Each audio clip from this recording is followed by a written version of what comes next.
If you ever visit the village of Anstey in the northeast of Hertfordshire, you may well stop for a drink at a pub called the Blind Fiddler.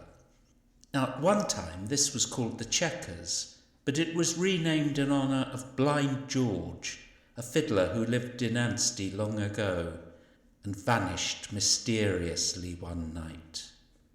Now, George was blind and led around everywhere by his beloved dog.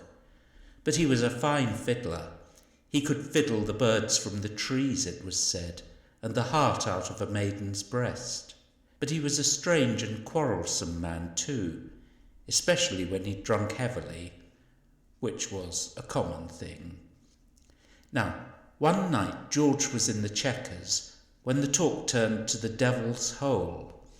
This was an underground tunnel said to run from a chalk pit to the ruined castle that stood just outside the village.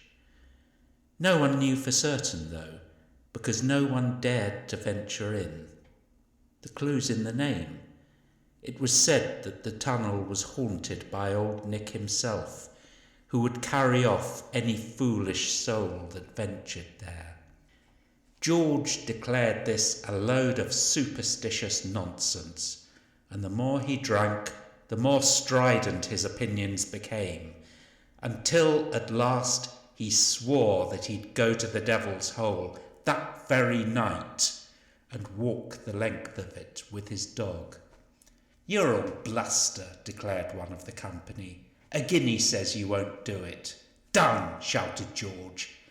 "You'd better have that guinea ready when I come back."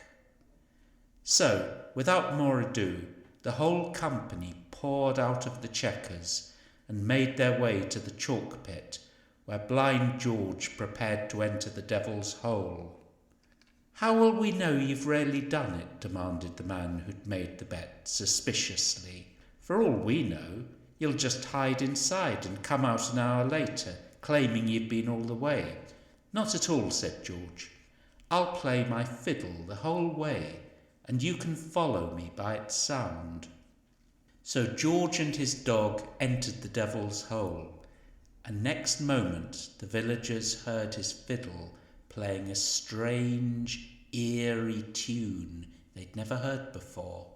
They followed the tune on the surface, and in spite of the lanterns they carried, many stumbled in the dark over rocks and hummocks in the way, but the fiddle never wavered.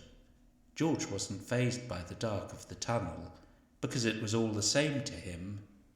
This carried on till the villagers had nearly reached the ruined castle, and then it happened. The fiddling grew louder and more manic, and suddenly the instrument gave a terrible scream and stopped abruptly.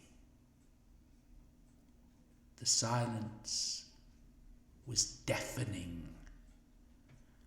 The villagers waited a moment, but there was no more music. By unspoken accord, they rushed back to the entrance just in time to see a shape tearing out of it. It was George's dog, but his tail was gone, his fur was singed off, and there was a mad look in his eyes. With a terrible howl, he raced off into the night and was never seen again. George was never seen again either.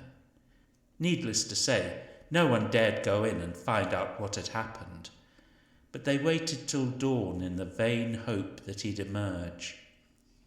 Eventually, the villagers agreed to block up the entrance to prevent the unwary from following George, and no one has been into the Devil's Hole from that day to this. So, what happened to Blind George that night? Some say he really did run into old Nick and was dragged off to hell. Some say he had an accident, and if you were to go down into the Devil's Hole, you'd find his bones lying where he fell. Some say it was just a prank by Blind George on the superstitious villagers. But what prank would have been worth mutilating his beloved dog, leaving his whole life behind, and not even collecting his guinea? No one knows, except that whenever it snows over Anstey, the snow lies deep and even everywhere, except for one narrow strip of land where it melts the moment it touches the ground. You've guessed it. It's the very route the villagers took that night, following the sound of Blind George's fiddle.